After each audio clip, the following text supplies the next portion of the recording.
얼마면 돼요? 잘 차려입은 여자가 테이블 위에 두툼한 봉투를 밀어놓으며 말했습니다. 차갑고 단단한 눈빛이었어요. 과부의 식당 아줌마가 우리에 붙들고 뭘 어떻게 하려는 거예요? 아드님은 그 회사에 취직까지 시키고 더 이상 참을 수가 없네요. 돈 때문이면 얼마든지 줄 테니까 제발 헤어져요. 홍금수는 그 봉투를 내려다봤습니다. 손이 떨렸어요. 평생 남한테 손 벌린 적 없이 살아온 여자의 손이 이 봉투 앞에서 떨렸습니다. 금수는 천천히 고개를 들었어요. 그리고 말없이 그 봉투를 집어서 조용히 여자 앞으로 다시 밀어냈습니다. 받을 수 없습니다. 딱 그 말이었어요. 눈물도 없었고 고함도 없었습니다. 근데 그 조용함이 고함보다 무거웠습니다. 여러분, 지금부터 제가 들려드릴 이야기는요. 착하게 살면 다 된다고 믿었던 55살.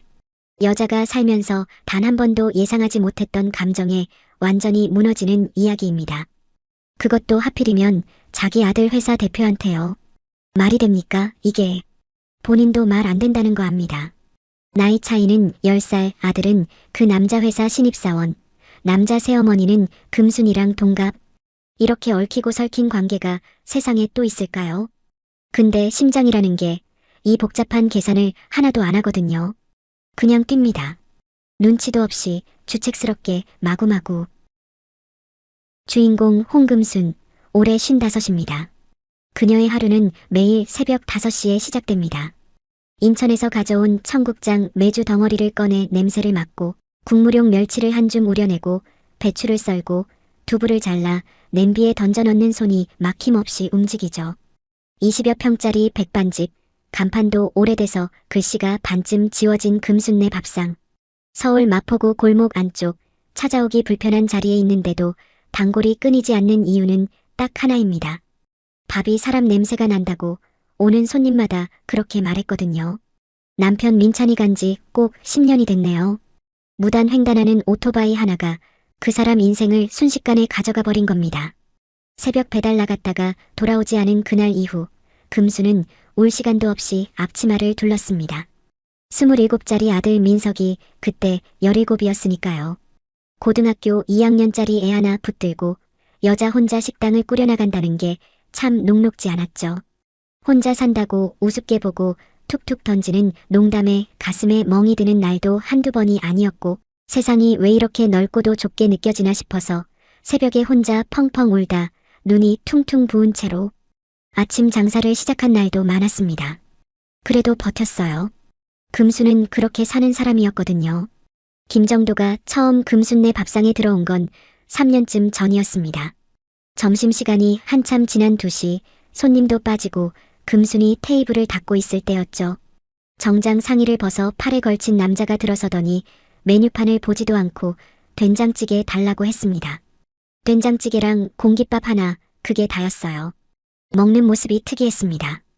허겁지겁 먹는 것도 아니고 잘난 척 느리게 먹는 것도 아니고 꼭 그리운 것을 음미하듯이 천천히 숟가락을 떴죠. 된장찌개에 국물을 한 숟갈 넣고는 잠깐 멈추더니 눈을 살짝 내리깔았습니다. 금수는 그 모습을 주방 너머로 힐끗 봤다가 왜인지 더 보게 됐어요. 이후로 그 남자는 가끔 왔습니다. 일주일에 1번, 많을 땐 2번. 매번 된장찌개에 공깃밥. 가끔 두부조림이 추가됐고 어느 날은 계란말이도 시켰죠. 대화는 없었습니다. 맛있습니다 한마디, 금순에 감사합니다 한마디.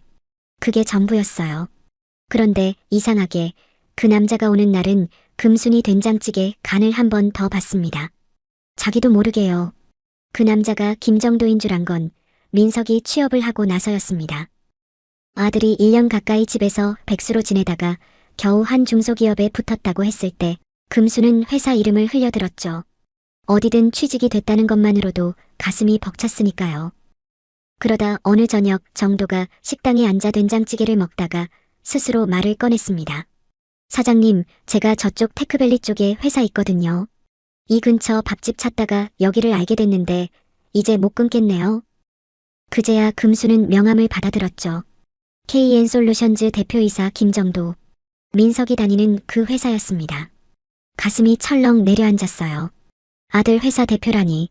금수는 그날 이후로 정도가 올 때마다 거리를 뒀습니다. 더 친절하게 대했지만 더 조심스러워졌죠. 그런데 그게 쉽지가 않았습니다. 왜냐하면 정도는 달라지지 않았거든요. 여전히 같은 자리에 앉아서 같은 된장찌개를 먹으며 가끔 금순 쪽을 바라보는 눈빛이 참 이상했습니다. 밥을 먹는 눈빛이 아니었어요. 결정적인 날은 가을비가 내리던 어느 저녁이었습니다. 장사를 마치고 금순이 혼자 뒷정리를 하고 있었는데 문이 열리면서 정도가 들어섰죠. 마감 시간이 지난 줄 알면서도 그냥 들어온 것이었습니다. 금순이 놀라서 오늘은 마감이에요라고 하려는데 정도가 먼저 말했습니다. 된장찌개 냄새가 밖에서도 나더라고요. 들어오지 말았어야 했는데. 그 말이 묘했습니다. 들어오지 말았어야 했다고. 그러면서 들어온 거잖아요. 금수는 잔말 없이 불을 다시 켰습니다. 찌개를 데우고 밥을 풀고 정도 앞에 뚝배기를 내려놓았죠. 정도는 한참을 그 찌개를 바라봤습니다. 그러더니 조용히 말했어요. 우리 어머니가 이 맛이었는데. 금수는 그 말에 가슴 어딘가가 묵직하게 내려앉는 걸 느꼈습니다. 어머니가요? 물었더니 정도가 대답했죠. 어릴 때 돌아가셨어요. 이 된장 냄새가 제일 선명하게 기억나거든요. 그날 금수는 퇴근을 2시간 늦게 했습니다. 정도 맞은편에 앉아서 된장찌개 식어가는 줄도 모르고 이야기를 나눴죠. 정도 어머니 고향이 충남 서산이라고 했을 때 금수는 숟가락을 놓았습니다. 나도 서산 사람인데요. 두 사람은 한동안 아무 말도 하지 못했어요. 그 침묵의 온도가 된장찌개보다 뜨거웠습니다. 세상에 우연이 어디 있겠습니까? 금수는 그날 밤 집에 돌아와 좀처럼 잠을 이루지 못했습니다. 천장을 보다가 옆으로 눕고 다시 천장을 보다가 이불을 걷어차고 결국 새벽 2시에 부엌에 나와 냉장고 문을 열었다가 아무것도 꺼내지 않고 그냥 닫았죠. 서산. 그 두 글자가 머릿속에서 떠나질 않았습니다. 정도 어머니 고향이 서산이고 금순도 서산 출신이고 된장 맛이 같다는 게 그냥 우연이겠느냐고. 근데 또 우연이 아니면 뭐겠냐고. 금순은 스스로를 타박했습니다. 야, 홍금순. 정신 차려. 그냥 같은 동네 사람인 거지 별거냐. 뚝배기 된장찌개 한 그릇 앞에 놓고 무슨 운명 타령이냐. 그렇게 타박을 하면서도 정도가 이 된장 냄새가 제일 선명하게 기억난다고 했을 때의 그 표정이 자꾸 떠올랐습니다. 무너지기 직전의 남자 같았어요. 단단하게 버티고 있는데 어디 한 군데 금이가 있는 그런 얼굴이었죠. 금수는 그 얼굴을 오래 기억하지 말아야겠다고 생각했습니다. 생각하지 말아야겠다고 생각하면서 또 생각하는 이 꼴이라니. 주책도 이런 주책이 없네요. 그로부터 사흘 뒤 정도가 다시 왔습니다. 이번엔 점심시간이었고 식당이 한창 바쁠 때였죠. 금수는 테이블 사이를 오가며 주문을 받다가 정도와 눈이 마주쳤습니다. 정도는 구석자리에 혼자 앉아 있었어요. 늘 그랬듯이 조용히 메뉴판을 보는 척하며 금순 쪽을 보고 있었죠. 금수는 못 본 척하려다가 그러지 못하고 잠깐만요 하고 손을 들어 보였습니다. 정도는 고개를 끄덕였어요. 그것뿐이었는데 왜 가슴이 그렇게 뛰었는지 모르겠습니다. 야, 심장아. 눈치도 없이 왜 이렇게 나대냐. 바쁜 점심이 지나고 손님이 줄었을 때 금순이 된장찌개를 들고 정도 테이블로 갔습니다. 뚝배기를 내려놓으면서 오늘은 냄새 따라온 거예요? 라고 물었더니 정도가 슬쩍 웃었죠. 냄새도 냄새인데 사실 드릴 말씀이 있어서요. 금순이 앞치마에 손을 닦으며 무슨 말씀이요? 하고 맞은편에 걸터 앉았습니다. 정도는 찌개를 한 숟갈 뜨더니 잠깐 뜸을 들였어요. 그러더니 말했습니다. 지난번에 서산 얘기하고 나서 어머니 꿈을 꿨어요. 오래간만에. 금수는 아무 말도 못했습니다. 꿈속에서 어머니가 된장찌개를 끓이고 있었는데 얼굴을 돌려보니 사장님이었어요. 그 말을 듣는 순간 금순의 귓바퀴가 뜨거워졌습니다. 이게 무슨 소리예요? 꿈속에서 어머니 얼굴로 내가 나왔다고요. 금수는 속으로 당황하면서도 겉으로는 짐짓태연하게 어머 그러셨어요. 제가 그렇게 나이 들어 보여요? 라며 웃어넘겼죠. 정도가 그 말에 고개를 저었습니다. 그게 아니라요. 그러면서 금순을 똑바로 바라봤어요. 45 남자의 눈빛이 이렇게 무거울 수 있다는 걸 금수는 그날 처음 알았습니다. 된장찌개 뒤에서 웃고 있는 모습이 어머니랑 너무 똑같았거든요. 따뜻한 게. 금수는 조용히 숨을 참았습니다. 폐경이 지난 지 3년이 됐는데 얼굴에 열꽃이 피어오르는 게 느껴졌어요. 이게 갱년기 열감이냐 아니면 딴 거냐. 금수는 스스로도 구별이 안 됐습니다. 사장님한테 부탁드려도 될까요? 정도가 천천히 말을 이어갔습니다. 찌개 숟가락을 내려놓고 두 손을 테이블 위에 가지런히 놓으면서요. 손등에 힘줄이 붉어진 게 금순의 시선에 걸렸습니다. 이 남자 손이 왜 이렇게 눈에 들어오냐? 금수는 시선을 거두려다 거두지 못했죠. 손 한번 잡아봐도 되겠소. 식당 안이 조용했습니다. 주방에서 찌개 끓는 소리, 환풍기 도는 소리, 먼 테이블에서 누군가 숟가락 내려놓는 소리. 그 소리들이 한꺼번에 금순의 귀에 몰려들었죠. 정도는 금순의 대답을 기다리며 테이블 위에 손을 펼쳐 놓았습니다. 강요하는 것도 아니고 애원하는 것도 아닌 그냥 내밀어둔 손이었어요. 금수는 그 손을 봤습니다. 한참 봤죠. 어른의 손이었습니다. 마디가 굵고 손바닥에 잔 상처 자국이 있고 반지 낀 흔적이 아직 희미하게 남아있는 손. 금수는 그 희미한 흔적에서 이 남자의 5년을 읽었습니다. 이혼하고 혼자 버텨온 5년. 집밥이 그리워서 남의 식당 된장찌개에서 어머니를 찾던 5년. 금순의 손이 앞치마 위에서 천천히 움직였습니다. 본인 의지로 움직였는지 다른 무언가에 이끌려 움직였는지 지금도 모르겠다고 했죠. 그 손이 정도의 손등 위에 살며시 얹혔습니다. 잠깐이었어요. 3초도 안 됐을 겁니다. 그런데 정도는 그 손 위에 자신의 손을 포겠고 금수는 뺄 타이밍을 놓쳐버렸습니다. 아랫배 어딘가가 찌릿하게 당겼습니다. 금수는 그 감각에 스스로 화들짝 놀랐어요. 야, 홍금순. 너 지금 뭐 하는 거야? 손잡혔다고 아랫배가 당기면 어디다 쓰냐? 진짜 발정 났냐? 그래도 손을 빼지 않았습니다. 며칠이 지나고 정도가 제안을 했습니다. 제가 밥을 많이 얻어먹었는데 한번 제대로 식사 대접하고 싶네요. 바쁘지 않은 날 저녁에 시간 내주시겠어요? 금수는 한번 거절했습니다. 대표님, 저 같은 식당 아줌마한테 무슨 대접이에요? 정도는 픽 웃으면서 말했죠. 식당 아줌마가 어디 있어요? 사장님이지. 받을 자격 충분합니다. 그 말에 금순이 두 번째 거절을 준비하던 입을 다물었습니다. 결국 토요일 저녁 두 사람은 마포 어느 조용한 고깃집에 마주 앉았습니다. 정도가 고기를 굽고 금순이 쌈을 쌌죠. 어색하지 않았습니다. 이상하리만치 어색하지 않았어요. 오히려 오래된 사람들처럼 자연스럽게 잔을 나눴습니다. 소주 한 잔, 두 잔, 세 잔. 금수는 원래 술을 잘 못하는 편인데 그날은 잔을 거절할 생각이 들지 않았죠. 술 기운이 돌기 시작할 때 정도가 불쑥 말했습니다. 사장님은 안 외로우세요? 금순이 잔을 내려놓으며 외롭죠라고 답했습니다. 망설임 없이요. 그 솔직함에 본인이 먼저 놀랐지만 취기 탓이라고 스스로를 합리화했어요. 근데 외롭다고 어쩌겠어요. 이게 제 인생인걸요. 정도가 금순을 봤습니다. 오래 조용히. 그러더니 천천히 말했어요. 이제 바꿔도 됩니다. 인생.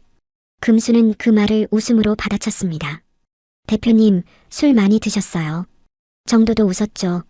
그런데 그 웃음 뒤에 남은 말의 온도가 금수는 집에 돌아오는 내내 가슴 어딘가에서 식지 않았습니다. 이제 바꿔도 됩니다. 인생.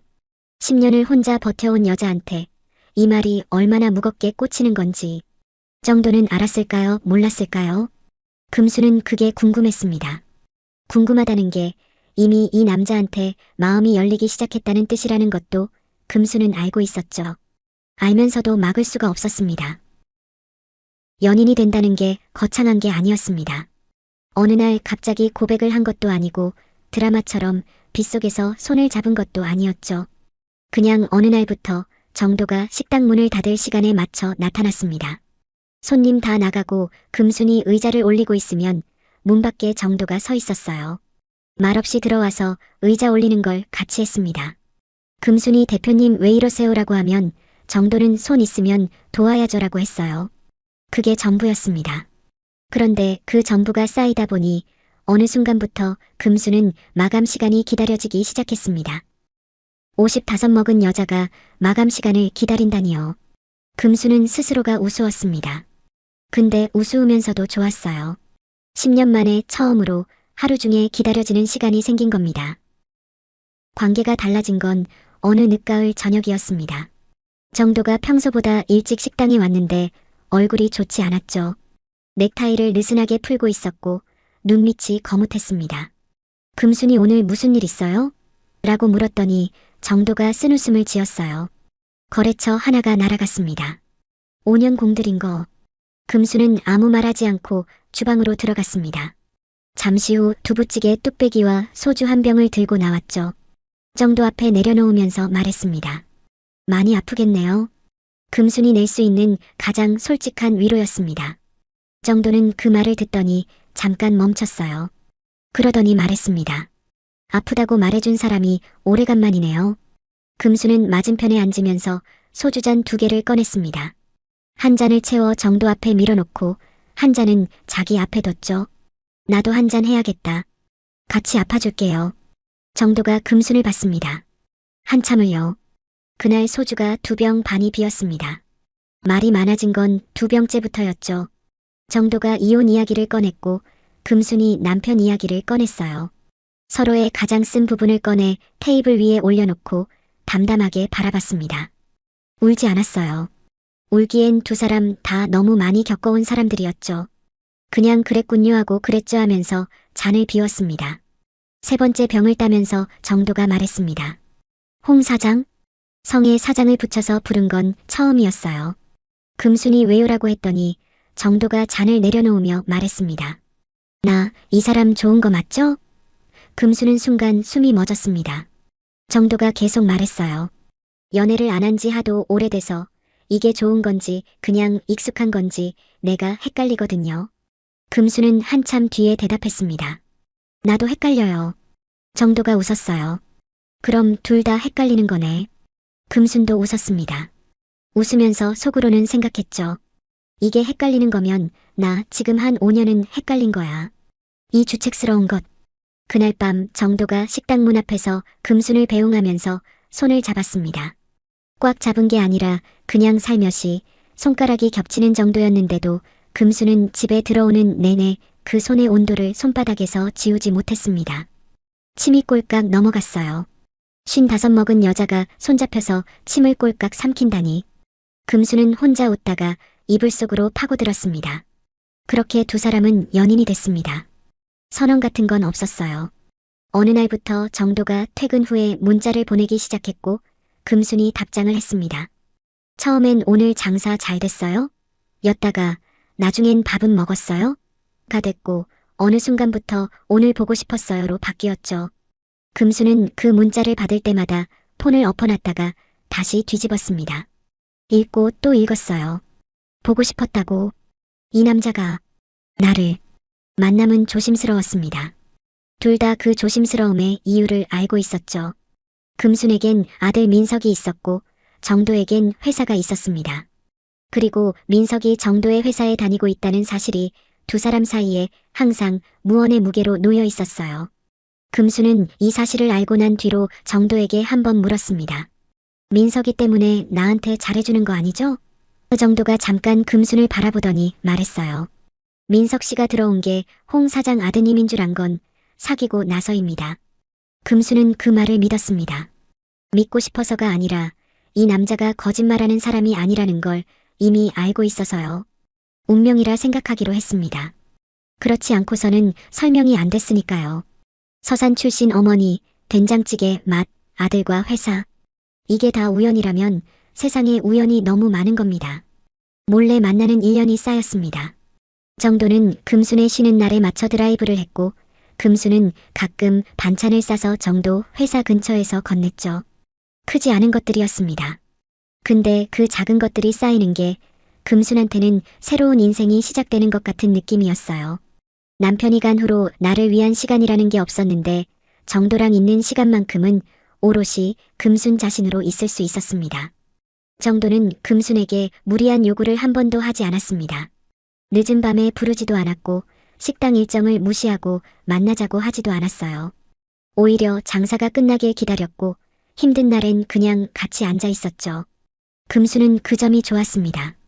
어른의 배려가 이런 거구나 싶었어요. 함께 있는데 편하고 떨어져 있으면 생각나고 이게 연애가 맞긴 맞구나. 어느 날 저녁 정도의 차 안에서 금순이 불쑥 말했습니다. 나 이러면 안 되는 거 알아요. 정도가 앞을 보면서 왜요라고 했죠. 나이도 있고 민석이도 있고 당신은 대표님이고. 정도가 잠깐 차를 세웠습니다. 사이드를 당기고 금순을 돌아봤어요. 나이가 왜요?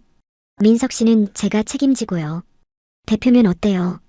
금순이 창문 밖을 보며 말했습니다. 세상이 가만 안 둬요.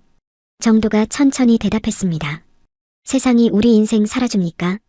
금수는 그 말에 아무것도 하지 못했습니다. 반박도 못하고 외면도 못하고 그냥 차창에 이마를 기댔죠. 바깥에 가로등이 흘러갔습니다. 그 불빛 아래서 금수는 생각했어요. 맞아.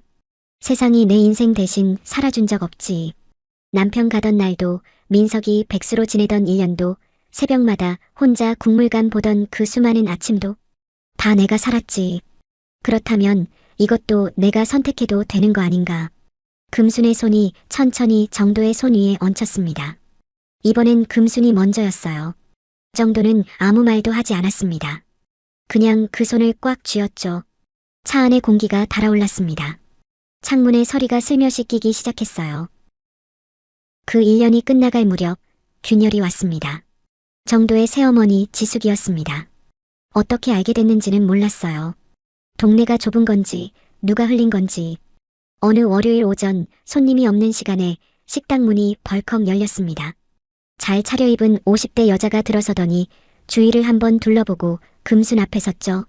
나이는 금순이랑 비슷해 보였는데 눈빛이 달랐습니다. 차갑고 단단하고 이미 결론을 내린 사람의 눈빛이었어요. 여기가 금순네 밥상이에요? 금순이 내라고 했더니 그 여자가 가방을 테이블 위에 내려놓으며 앉았습니다. 앉으라는 말도 없이요. 금수는 그 기세에 눌리면서도 앞치마를 고쳐 메고 맞은편에 섰습니다. 저 지숙이에요. 김정도 어머니요. 금수는 그 순간 머릿속이 하얘졌습니다. 온몸의 열기가 한꺼번에 빠져나가는 것 같았어요. 지숙이 가방에서 봉투 하나를 꺼내 테이블 위에 올려놓았습니다. 두툼한 봉투였죠. 얼마면 돼요? 그 네 글자가 식당 안에 떨어졌습니다. 환풍기 소리도 멎는 것 같았어요. 금수는 봉투를 내려다봤습니다. 손이 떨렸는데 다행히 테이블 아래였습니다. 지숙이 계속 말했어요. 우리 정도 앞길 막지 마세요. 과부의 식당 아줌마가 우리에 붙들고 뭘 어떻게 하려는 거예요? 아드님 회사에 취직시키고 참수도 없다. 얼마면 되냐고요. 금수는 천천히 고개를 들었습니다. 눈물이 나올 것 같았지만 나오지 않았습니다. 나올 눈물보다 올라오는 뭔가가 더 많았기 때문이었죠. 금수는 그 봉투를 건드리지 않았습니다. 테이블 위에 놓인 봉투를 한참 바라보다가 천천히 지숙을 마주봤습니다. 눈물이 나올 자리에 뭔가 더 단단한 것이 올라와 있었어요. 10년을 혼자 버텨온 여자의 자존심이라는 게 이렇게 쓸데없이 단단할 줄 몰랐습니다. 어머님. 금순이 천천히 입을 열었습니다. 목소리가 생각보다 떨리지 않았어요. 저 돈 필요 없어요. 그리고 민석이 취직은 정도 씨가 내 아들인 줄 모르고 뽑은 거예요. 나중에 알았고요. 제가 부탁한 거 아닙니다. 지숙이 코웃음을 쳤습니다. 그걸 믿으라고요? 금순이 봉투를 집어서 지숙 앞으로 밀어냈습니다. 끝까지 손이 떨리지 않았어요. 믿고 안 믿고는 어머님 마음이에요. 근데 이건 받을 수 없습니다. 지숙이 의자를 뒤로 밀며 일어섰습니다. 두고 봅시다라는 말 한마디를 남기고 봉투를 집어들고 나갔죠. 문이 쾅 닫혔습니다. 금수는 그 소리가 완전히 잦아들고 나서야 의자를 끌어당겨 앉았습니다. 두 손을 무릎 위에 올려놓고 조용히 숨을 내쉬었어요. 손이 그제야 떨렸습니다. 그날 저녁 금수는 정도에게 전화를 했습니다. 맞나요? 그것뿐이었어요. 정도는 1시간 안에 식당 앞에 차를 세웠습니다. 금순이 차에 타자마자 정도가 물었어요. 무슨 일이에요? 금수는 창밖을 보면서 말했습니다. 어머님이 다녀가셨어요. 차 안이 조용해졌습니다. 정도의 손이 핸들 위에서 멈췄죠. 뭐라고 하셨어요? 얼마면 되냐고 하셨어요. 정도가 욕을 삼키는 소리가 들렸습니다. 낮고 짧게. 금순이 그 옆모습을 봤어요. 턱 근육이 굳어 있었고 눈빛이 식당 앞 가로등보다 더 차가웠죠. 금수는 그 얼굴을 보면서 생각했습니다. 이 남자도 힘들겠구나. 어머니도 없이 자랐는데 새어머니한테 이런 소리까지 들어야 하는 사람이구나. 정도씨. 금순이 먼저 말을 꺼냈습니다. 우리 헤어져요. 정도가 금순을 봤습니다. 한참을 봤어요. 금순은 그 시선을 피하지 않았습니다. 도망치고 싶었지만 이건 도망치면 안 되는 얼굴을 해야 하는 순간이었거든요. 왜요? 정도가 낮게 물었습니다. 금순이 대답했어요. 내가 없어야 당신이 편해요. 나 때문에 새어머니한테 저런 소리 듣고 아버님한테는 또 뭔 소리 들을지 모르고 회사에 소문나면 민석이는 어떻게 되는 거예요? 나는요. 정도가 말을 잘랐습니다. 나는 편하지 않아도 됩니까? 금순의 눈가가 뜨거워졌습니다. 참았어요. 이 눈물 한 번 쏟으면 수습이 안 될 것 같아서 입술을 꽉 깨물고 참았죠. 정도씨, 나는 괜찮아요. 진짜로. 이 1년이 나한테 얼마나 좋았는지 알아요. 근데 이게 나 혼자만의 인생이 아니잖아요. 당신한테도 아버님이 있고 어머님이 있고 회사가 있는데. 홍금순 씨. 정도가 처음으로 이름을 불렀습니다. 성까지 다. 금수는 그 소리에 심장이 내려앉았어요. 내가 알아서 한다고 했잖아요. 당신이 결정하지 말고. 근데 나는 못 보겠어요. 당신이 나 때문에 다치는 거. 정도가 핸들에서 손을 떼더니 금순의 손을 잡았습니다. 꽉 잡았어요. 아플 정도로요. 다쳐도 됩니다. 내가 선택한 거니까. 금순이 손을 빼려 했지만 정도가 놓지 않았습니다. 제발 당신이 나 걱정해서 도망가지는 마요. 그거 하나만요. 금수는 결국 눈물이 났습니다. 아까 지숙 앞에서도 참았던 눈물이 이 남자 손 하나에 무너졌어요. 주책스럽게도요. 다음 날 정도는 아버지를 찾아갔습니다. 정도의 아버지 김병수는 인천에서 작은 철물점을 하는 72의 노인이었습니다. 무뚝뚝하고 말이 없는 사람이었는데 지숙을 만나 재혼한 뒤로는 더 말이 없어졌죠. 정도가 사는 얘기를 들고 찾아간 건 몇 년 만이었습니다. 아버지는 철물점 한켠에서 녹슨 공구를 닦고 있었어요.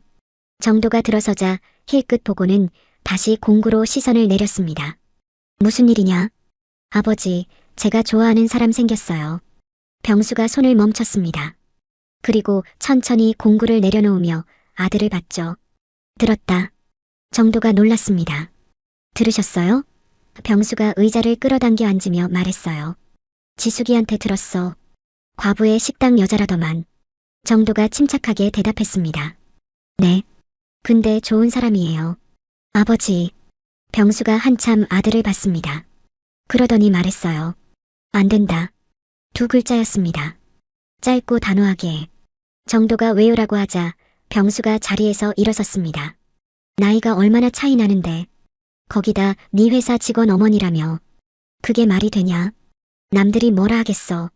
정도가 낮게 말했습니다. 남들이 내 인생 살아줍니까, 아버지? 병수가 아들을 봤습니다. 정도가 계속 말했어요. 아버지도 지숙 어머니 만날 때 주변에서 말 많았잖아요. 일은 재혼이라고. 그때 아버지가 뭐라고 했는지 기억해요? 내가 사는 건 내가 결정한다고 했잖아요. 병수의 얼굴에 뭔가가 스쳤습니다. 자식한테 제 말을 돌려받는 노인의 표정이었죠. 하지만 이내 굳어졌습니다. 그때랑은 달라. 뭐가 달라요? 그땐 내가 결정하는 거였고 지금은 내가 결정하는 거잖아. 내 새끼가 헛발질하는 건 두고 볼 수가 없어.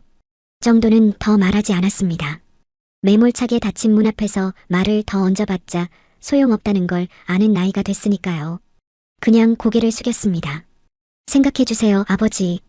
그리고 돌아섰습니다. 그리고 민석이 알게 됐습니다. 어떻게 알았는지는 나중에 밝혀졌지만 회사 안에서 먼저 소문이 났습니다. 대표가 누군가 여자를 만난다는 소문이 돌다가 그 여자가 신입 홍민석 어머니라는 게 흘러나온 거죠. 민석은 점심시간에 회사 화장실에서 동료한테 직접 들었습니다. 그날 저녁 금순이 식당 마감을 하고 있는데 민석이 들어왔습니다. 퇴근하고 집에 간 줄 알았는데 식당 문을 열고 들어선 아들 얼굴을 보는 순간 금수는 알았어요. 들켰구나. 민석이 의자에 앉지도 않고 서서 말했습니다. 엄마, 사실이야? 금수는 행주를 내려놓고 아들을 봤습니다. 부정할까 생각이 잠깐 스쳤어요. 근데 이 아이한테 거짓말을 한번 시작하면 끝이 없다는 걸 알았습니다. 그래. 민석의 얼굴이 굳었습니다. 왜 말 안 했어? 내가 걱정할까봐. 걱정이요? 민석의 목소리가 올라갔습니다. 엄마, 그 사람 내 회사 대표야. 내가 걔 밑에서 일하는데. 그게 걱정이 아니고 뭐야? 회사에서 나 지금 어떤 눈으로 보는지 알아? 대표 어머니라고. 낙하산이라고. 금수는 그 말에 가슴이 무너졌습니다. 아들이 회사에서 그런 소리를 들었구나. 민석이 목소리를 낮추면서 말했어요. 엄마가 외로운 거 나 알아. 나도 알고 엄마 그동안 얼마나 힘들었는지도 알아. 근데 하필 왜 그 사람이야? 왜 하필 내 회사 대표냐고. 금순이 아들을 봤습니다. 27짜리 아들이 이렇게 어른 얼굴을 하고 있는 게 기특하면서도 미안했어요. 이 아이한테 어른 얼굴을 하게 만든 게 결국 자기 탓인 것 같아서요. 미안하다, 민석아. 미안하다고만 하지 말고 정리해, 엄마. 그날 밤 금수는 정도에게 문자를 보냈습니다. 민석이가 알았어요. 정도에게서 답장이 왔습니다. 나도 알아요. 내일 민석 씨 불러서 얘기할게요. 금순이 답했습니다. 그러지 말아요. 더 힘들어질 것 같아. 정도의 답장이 길지 않았습니다. 홍금순 씨, 나 요즘 몸이 좀 안 좋아요. 그냥 알아두세요. 금수는 그 문자를 보고 핸드폰을 꽉 쥐었습니다. 몸이 안 좋다니요. 얼마나 안 좋은 건데요? 물어보려고 답장을 쓰다가 지우다가를 반복했어요. 결국 보낸 건 딱 한 줄이었습니다. 병원 가봤어요? 답장은 오지 않았습니다. 금수는 그날 밤 잠을 자지 못했어요. 지숙의 차가운 눈빛, 민석의 굳은 얼굴, 그리고 정도의 그 짧은 문자. 몸이 좀 안 좋아요. 그 말이 자꾸 걸렸습니다. 얼마나 안 좋길래 이 남자가 먼저 말을 꺼냈을까. 아무한테도 힘들다는 소리 잘 안 하는 사람인데. 새벽 금수는 일어나 된장을 풀었습니다. 아무도 없는 식당에서 혼자 뚝배기에 불을 켰어요. 찌개가 끓는 소리를 들으면서 생각했습니다. 이 남자가 아프면 내가 옆에 있어야 하는데 헤어지자고 해놓고 옆에 있고 싶다고 하면 그게 말이 되냐? 말은 안 됐습니다. 그래도 마음은 이미 결론을 내리고 있었습니다. 정도가 쓰러진 건 어느 수요일 오전이었습니다. 회의 중에 갑자기 어지럽다며 자리에서 일어나다 그대로 쓰러졌다고 했죠. 직원들이 119를 불렀고 병원으로 실려갔습니다. 민석이 그 소식을 금순에게 전한 건 그날 저녁이었어요. 아들은 전화기를 들고 한참을 망설이다 걸었다고 했습니다. 엄마한테 알려야 하는 건지 말아야 하는 건지 회사에서 혼자 고민하다가 결국 전화를 눌렀다고요. 엄마, 대표님이 쓰러졌어. 금수는 그 말을 듣는 순간 손에 들고 있던 국자를 놓쳤습니다. 바닥에 국자 떨어지는 소리가 났지만 들리지 않았어요. 어느 병원이야? 목소리가 생각보다 차분했습니다. 민석이 잠깐 뜸을 들이다가 병원 이름을 말해줬습니다. 금수는 앞치마를 벗으면서 이미 문 쪽으로 걷고 있었어요. 병원 복도는 형광등 불빛이 차가웠습니다. 금순이 도착했을 때 정도는 검사 중이었고 복도 의자에 아무도 없었습니다. 면회도 연락도 받은 사람이 없었다는 뜻이었죠. 금수는 그 빈 의자들을 보면서 가슴이 먹먹해졌습니다. 쓰러졌는데 옆에 아무도 없었구나. 이 사람 평소에 얼마나 혼자였던 거야. 1시간쯤 지나 정도가 병실로 옮겨졌습니다. 금순이 들어서자 정도가 눈을 떴어요. 링거 바늘이 손등에 꽂혀 있었고 얼굴이 평소보다 훨씬 야위어 보였습니다.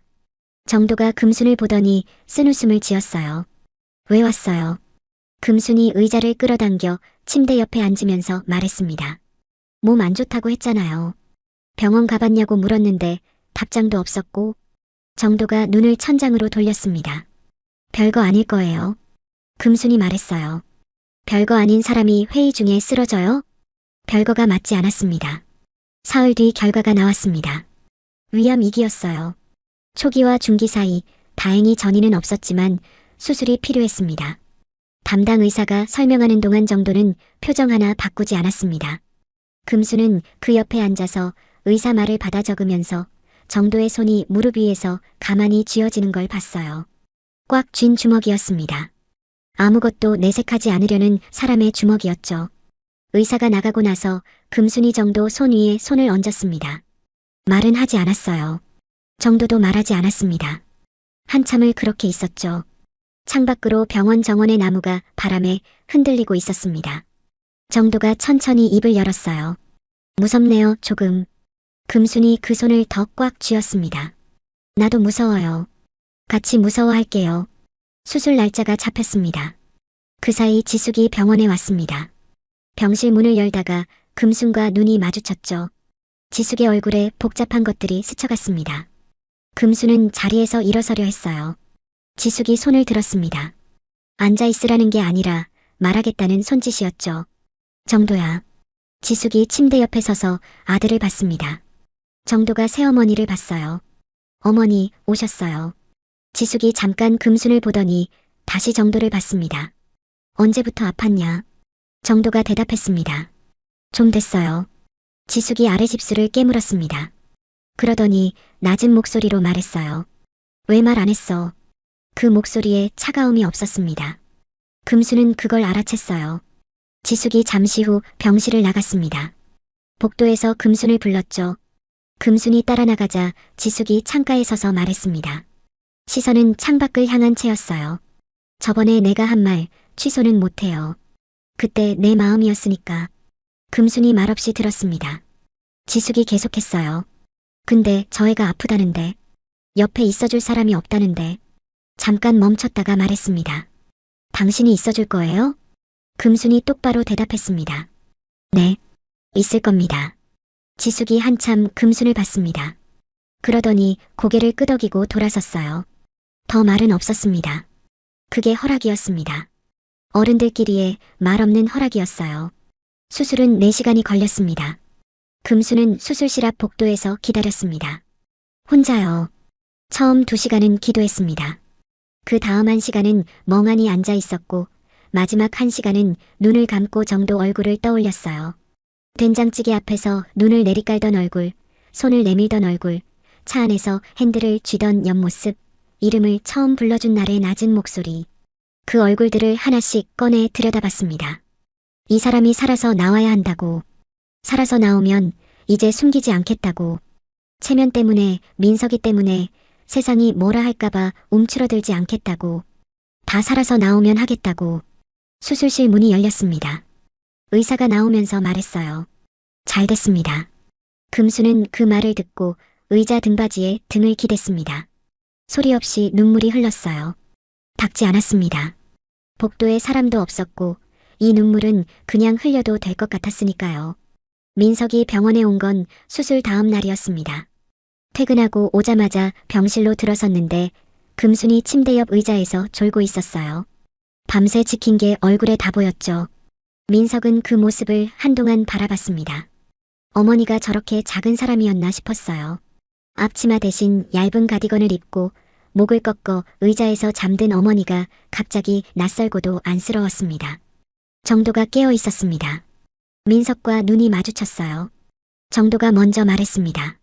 많이 불편하지요, 민석 씨. 민석이 잠깐 머뭇거리다가 침대 옆에 섰습니다. 그러더니 말했어요. 대표님, 솔직하게 물어봐도 돼요? 그 정도가 하세요라고 했죠. 엄마 진짜 좋아해요? 병실이 조용했습니다. 정도가 잠든 금순을 봤습니다. 한참을 봤어요. 그러더니 민석을 봤습니다. 당신 어머니가 없었으면 나 아마 이 병도 더 늦게 알았을 거예요. 밥도 제때 못 먹고 아파도 혼자 버티다가 그러다 더 늦게 쓰러졌겠죠. 천천히 말을 이었습니다. 좋아하는 게 아니에요. 이 사람 없으면 안 됩니다, 나. 민석이 정도를 봤습니다. 그리고 잠든 어머니를 봤어요. 그리고 다시 정도를 봤습니다. 아들이 어머니의 연애를 인정하는 데는 길고 복잡한 감정의 길이 필요했겠지만 그 말 한마디가 그 길을 많이 줄여줬습니다. 민석이 의자를 끌어당겨 앉으면서 말했어요. 엄마 허리 안 좋아요. 저 의자 너무 딱딱한데 좀 더 편한 거 갖다 놔야겠다. 그게 전부였습니다. 그런데 그 전부가 허락이었습니다. 정도의 아버지 병수가 병원에 온 건 수술 후 나흘째였습니다. 지숙이 모시고 왔죠. 병수는 병실에 들어서자마자 침대에 누운 아들을 보면서 입술을 꽉 다물었습니다. 아들이 아프다는 게 얼마나 무너지는 일인지 아버지의 얼굴에 다 쓰여 있었어요. 금수는 자리를 피하려 했는데 병수가 말했습니다. 거기 계세요. 금순이 멈췄습니다. 병수가 아들 침대 발치에 서서 천장을 한번 봤다가 금순을 봤습니다. 오래 봤어요. 금수는 그 시선을 받으면서 도망가고 싶었지만 버텼습니다. 병수가 말했어요. 고생 많았소. 딱 그 말이었습니다. 짧고 투박하고 군더더기가 없었죠. 칭찬도 허락도 아니었는데 그 말 안에 둘 다 들어있었습니다. 금순이 고개를 숙였어요. 아니에요, 어르신. 병수가 아들 쪽으로 시선을 돌리며 말했습니다. 이놈이 속도 안 썩이고 사는 법이 없어. 어릴 때부터 정도가 아버지라고 했더니 병수가 못 들은 척 계속했습니다. 고집도 세고 말도 없고 근데 한번 마음 먹으면 안 바꾸는 놈이에요. 그러니까 이미 늦었어요. 말려봤자. 금순을 한 번 더 보면서 말했죠. 잘 부탁하오. 금순의 눈에 눈물이 맺혔습니다. 이번엔 닦았어요. 퇴원하던 날 하늘이 맑았습니다. 3월이었는데 봄이 일찍 왔습니다. 병원 정원에 매화가 피어 있었어요.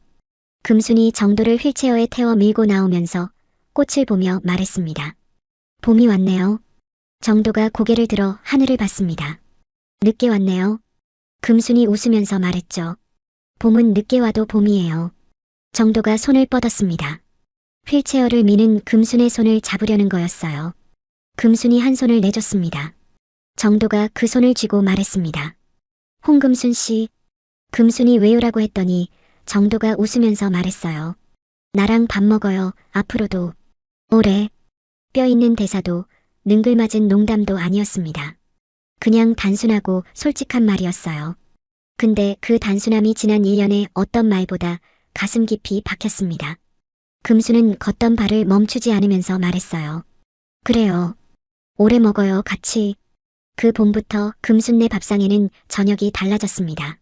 마감 후 불을 끄기 전에 작은 테이블 하나에 2사람분 밥이 차려졌어요. 된장찌개, 두부조림, 계란말이.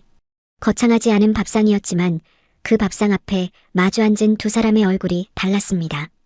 외롭지 않았거든요.